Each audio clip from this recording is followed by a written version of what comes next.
We are here live from the SAAC Inter-School Archery Tournament. Yes, we are. One of our biggest events to date. The event today we have over 80 signed up, but actually just about 75 turned up for the event. So the action is pumping at the moment. We have finished the first session, and we don't want the second session.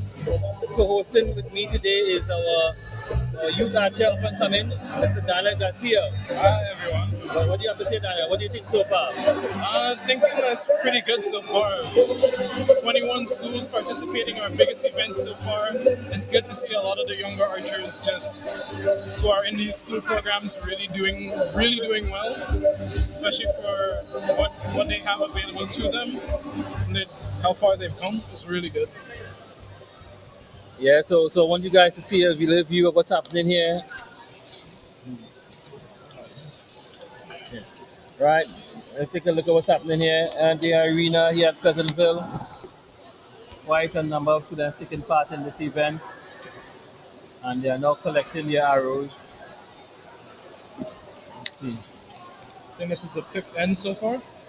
Yeah, this is the fifth, the sixth gen, I believe, in the second session. I think four more ends or so before the ranking rounds are complete, and then we go into our individual team matches, and then the eliminations for the compound matches.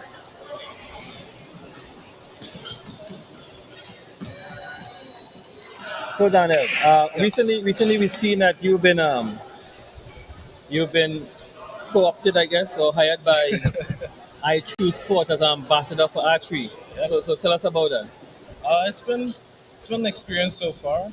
I Choose Sport is a relatively newer program that the Ministry of Sport and Community Development, as well as sport company TT, has been creating to promote sport in communities and schools to show children within usually around 13 to 17 that they can use sport as an avenue, not only with their academics, to go further. So it's a lot of us different ambassadors throughout Trinidad. We have our Olympians, Dream Richards, we have Nicholas Paul, we have Dylan Carter, we have many other well-known Trinidadian athletes come into these schools and to show off, including myself, representing as the first ever for archery. Yes. So they have many sports: handball, Paralympic swimming, cycling, hockey. So it's many different disciplines coming to show off their sports to different schools and students, and having them sign up as well.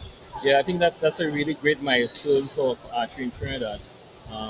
It's the first time I've seen really that the government has really, looking to promote archery a little bit more. And I think, all that comes down as well to your work, Daniel, and also the work you have been doing for the last number of years in trying to promote the sport across Trinidad and Tobago. I remember you first started with us way back in 2017. You were actually one of our first members at our club in Point Fortin, Yeah, and still with us today. I think that's a significant accomplishment. almost 8 years. Yeah, almost 8 years. And but in terms of the sport itself, where do you see yourself going next? What's your aspirations in terms of Olympics 2028 Yeah. and Olympics 2034? Are you aspiring to attain to that level? Yes, 2028, 2032, 2036, as many as I can go to feasibly, as long as Yeah. my body keeps up. Right. And You got youth on your side. For now. It's not like me. In the masters category, I have had to retire my recurve bow, and I'm all compound now, and occasional bare bow. But I think you're a good role model for the other youths in Trinidad. For the sport. Yeah, yeah, yeah. I think you good ambassador for the sport, and we want to see you keep it up. that's the hope. Yeah, yeah, yeah. That's the hope. That's good. So anyway, we're back now at the tournament here. I'll probably give you all a view of the shooting line Yeah. as they're about to start. And you can see every single one of the archers here on the field today. All of the students that we have here.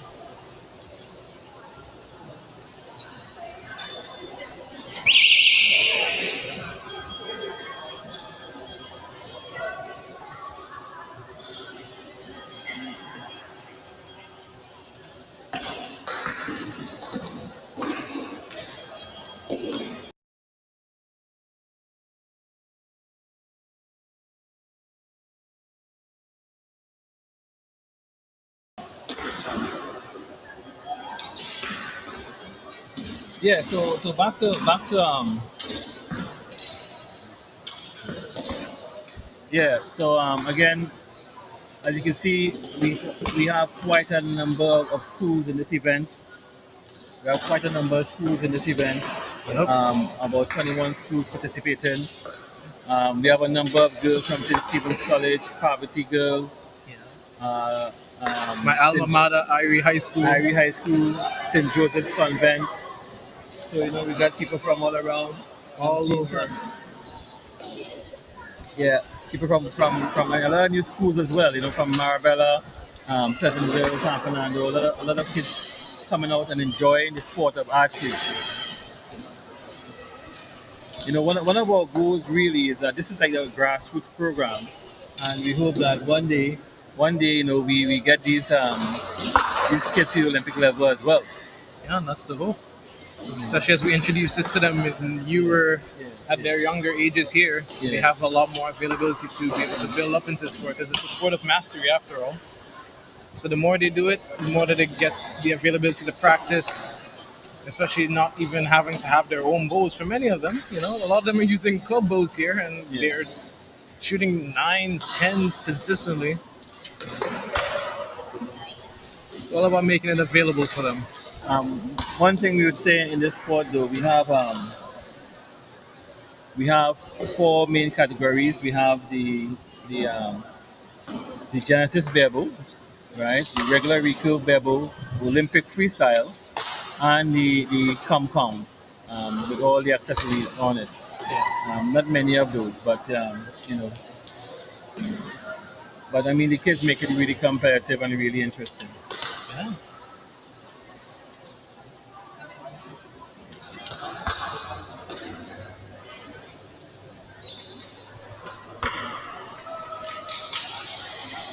From what I'm seeing right now, it seems like a lot of the schools are gunning for Parvati right now to take the trophy away from them. The reigning champions.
Change your perspective. Yeah.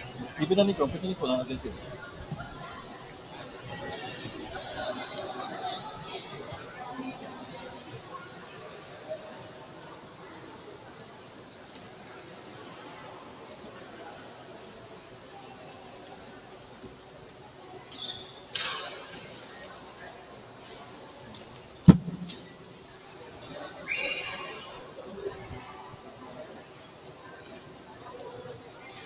As you can see, there's so many students, it's hard to keep them all in frame.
Tap this one kind of thing.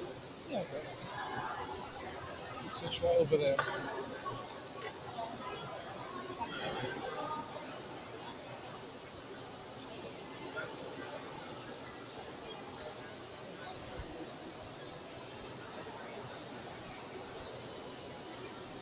It's been a long day so far. It started at around 9:30 a.m. So the students have shot so far, I think, 17 ends. So they only have, I think, three more ends. Total of 60 hours going to be shot for the day.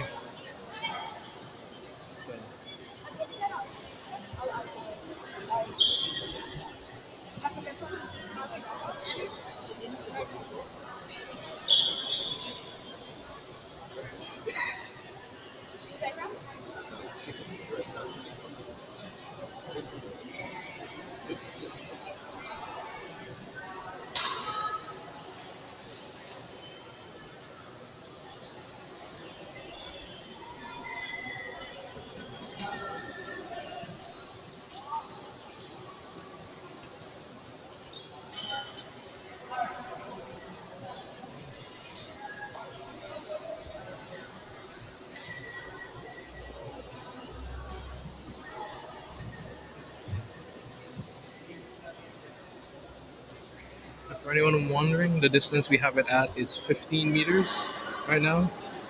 We have two targets that are mainly for the compounds on the farthest left, and the rest of the 13 targets that we have out right now are a mixture of Olympic recurve, barebow, and the Genesis compound.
There's so many archers that we've had to run two lines just to fit everyone in.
Right. So we back here.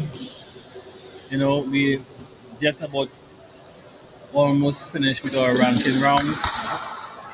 3 more hands to go. We will then quickly move into our elimination matches for those who have elimination matches. And while we tabulate the teams that will be doing the team round. Unfortunately, not all schools have a full team. In our event, we take the top three scores to our top archers to form the team, excluding a full compound. So the rules are we have one Olympic recurve as allowed, plus any two barebow, either barebow, Genesis barebow compound or standard barebow. So that is the composition of the team for the team rounds. It's gender neutral, so girls could go against boys or mixed schools and so on, as well as there's no uh, age discrimination in terms of the team. It's just based on score and the performance.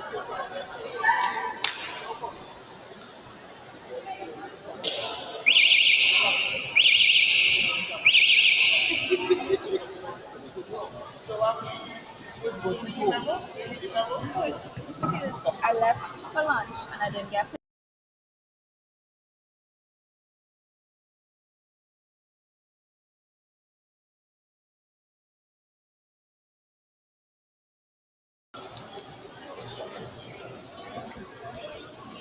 So Daniel, so what's the plan for next year in terms of archery and so on?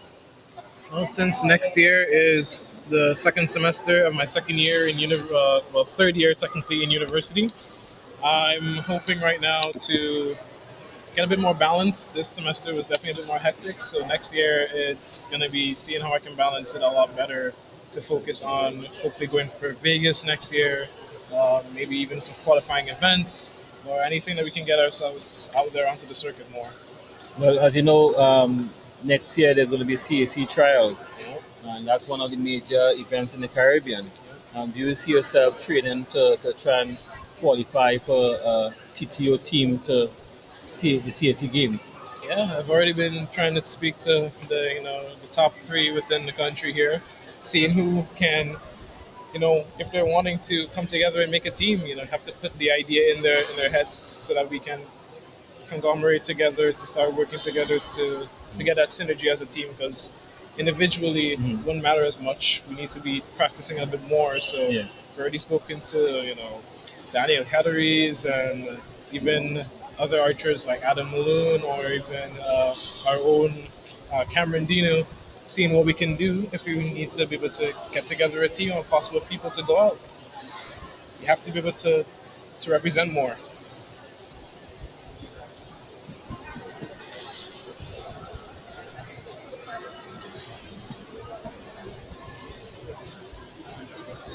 Yeah. So you mentioned Daniel Cateres, who's our top recruit. Yes. Cameron Dino, Adam Bloom. Yes, I think you have some potential there. I think you have a young archer in Shivish as well, who's also Yes. coming up. I see coming up. I think we definitely have some youths who are coming along with with the right guidance and training. We could probably Yep. eventually develop a really strong team for Trinidad and Tobago. But to be honest, we're still way behind the We are. region, and unless we put the effort in, We are, yes. not only in training but also get the right administrative structures and policies in place, we won't be able to get our athletes to the next level. Yep. I mean, Olympics 2024 is 2028. It's only 4 years away. I mean, Only when it's 4 far, but that's years. not far away. That's around the corner, really. We're already, what you call it, we're already almost into 2025, and that's just going to keep going from there. Yeah. And qualifiers are already going to start next year Mhm. to build up. So it's definitely going to get on. It's going to be hard to get on the circuit, but it's not going to be impossible. Yes. So look, our very own Nicholas Demore has done it. Yeah. But So Nicholas he's able to show that USVI, yeah. But Nicholas has been fortunate in that he has his parents have been able to send him to get the best training in the US and so That is on. true.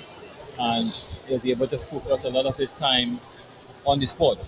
That is true. Unfortunately, most of our archers here in Trinidad don't have that luxury. So it's something that we need to look at really, because to get to the Olympic level requires a lot of dedication Yes. and financial support. Um, and it's also a challenge keeping people like yourself in the sport.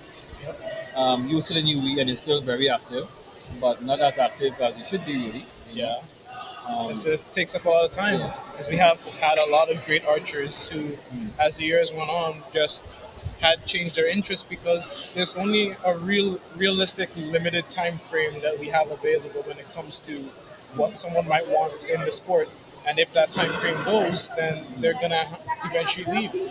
So, like for our very own Shamaria or Rahul or Jonathan Muska, we've had a lot of people who have just, were really good and have stopped. Yeah. And that's not good. No, it's not good. Definitely not good. But we have to make it good for them. Yeah. Especially for those coming up next. We have to try and make efforts to make the Yes. sport more popular so that parents see the value in their children staying in the sport Yep. and eventually taking it to the Olympic level. Yes. Yeah. So a lot of these children, they have the potential, and it's only a few years in. So that's definitely a testament to your coaching. Yeah. You know, But, I've gotten a lot better over the years. yeah, but what we have built as well is also built capacity in terms of our coaching level. All our coaches are at least USA level 2 instructors. Some have now done the World Archery level 2 along with Yeah. myself. And some have benefited from Coach Kim High and Top, his seminar we did with him a few years ago.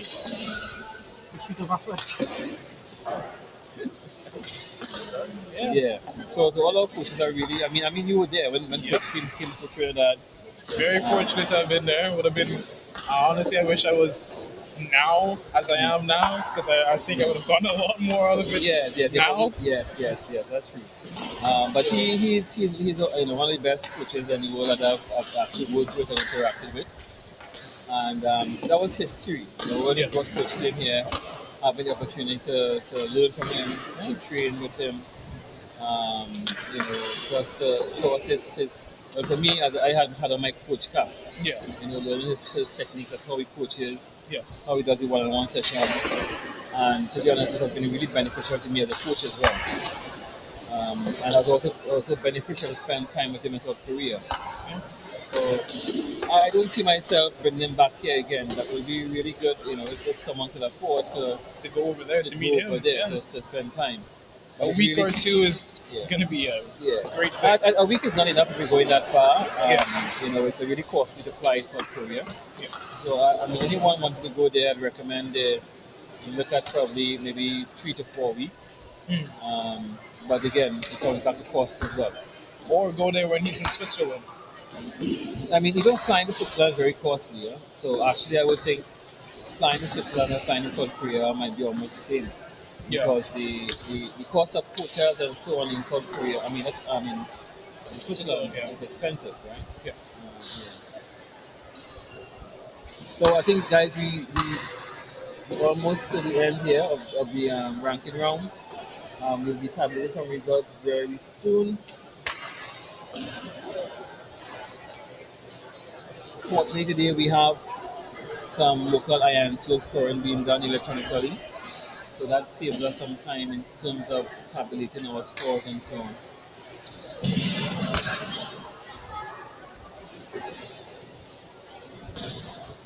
So we're getting it live on the event. Yeah.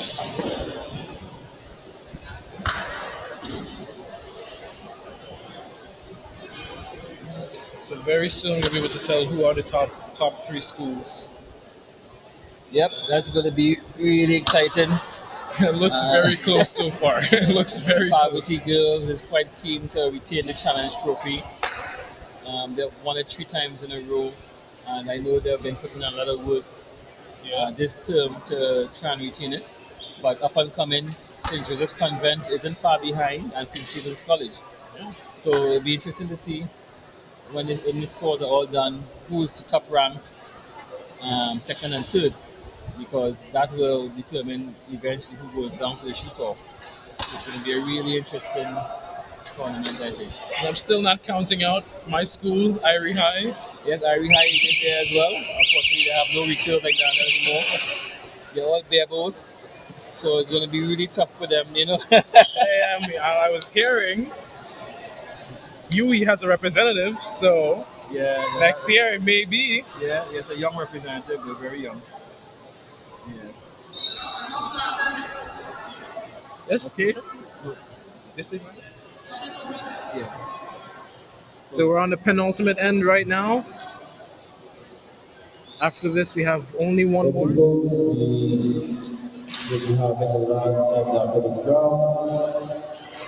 Make sure forward scorers make sure that you enter all the scores in your chronically so we can establish results. We will have a very short break after the last round and then we will start our elimination matches and team matches.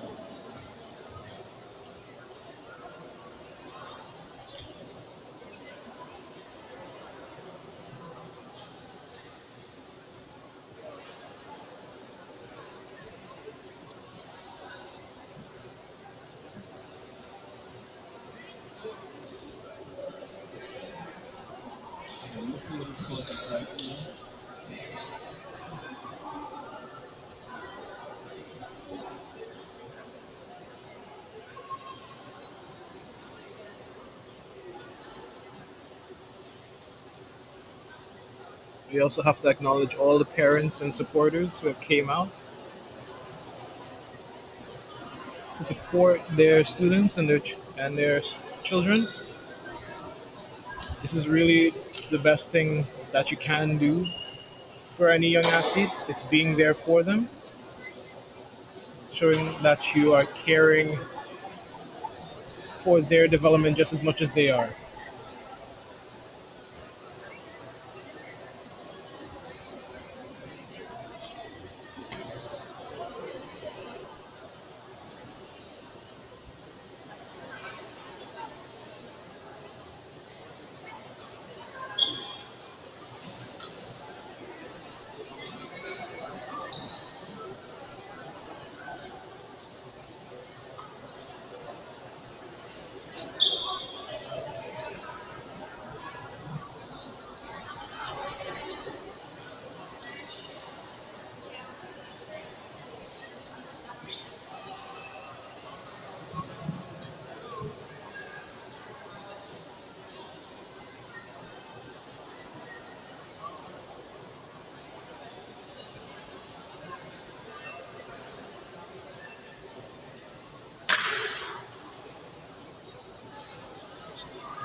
The two wins, one.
down to our last few archers on the line. Only a few more arrows to go.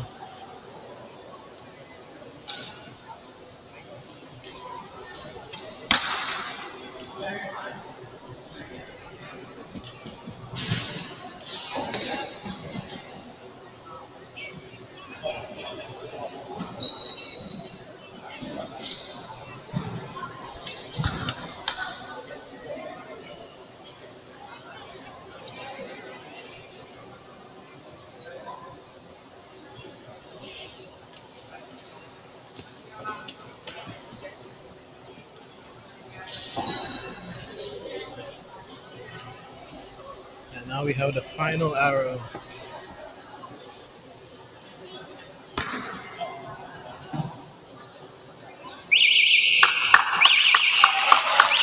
And there we have it. The end to our inter-school ranking round.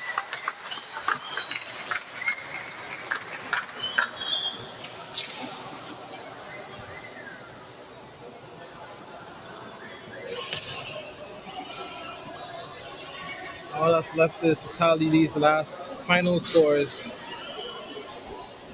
verify that all the scores are correct, and then choose the archers that are going to go to the final elimination rounds for team and individual.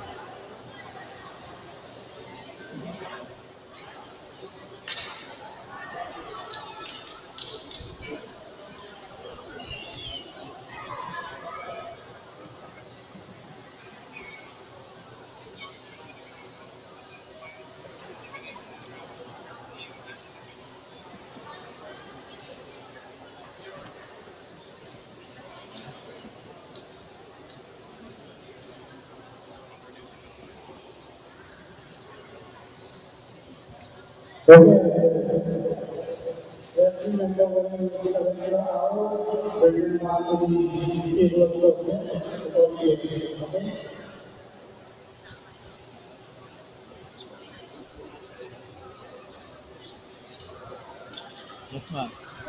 How you doing? You have a full team. How many of yours? If you do one more, here, I tell you, one, take your friends, chat there with one of them. So you're gonna reach around, I'll do it. I wait until this school goes. There you go. But I haven't yet anything scored. No, you have to wait until that thing. No. Okay, well, I'll just get I'll, these schools. yeah, I'll do it till score. So I'll stay like what? 20 minutes?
In the future, we definitely have to make a database where we can show all our scores throughout the years to show the progress. Yeah, well, Other than just on INCO. well, I am serious, but yeah, we will be looking at our database when we have our site up and running properly. Where we could get a lot more metrics. Yep. And track scores and so on. Yeah. So everyone can see the progress we made throughout the years. So, you said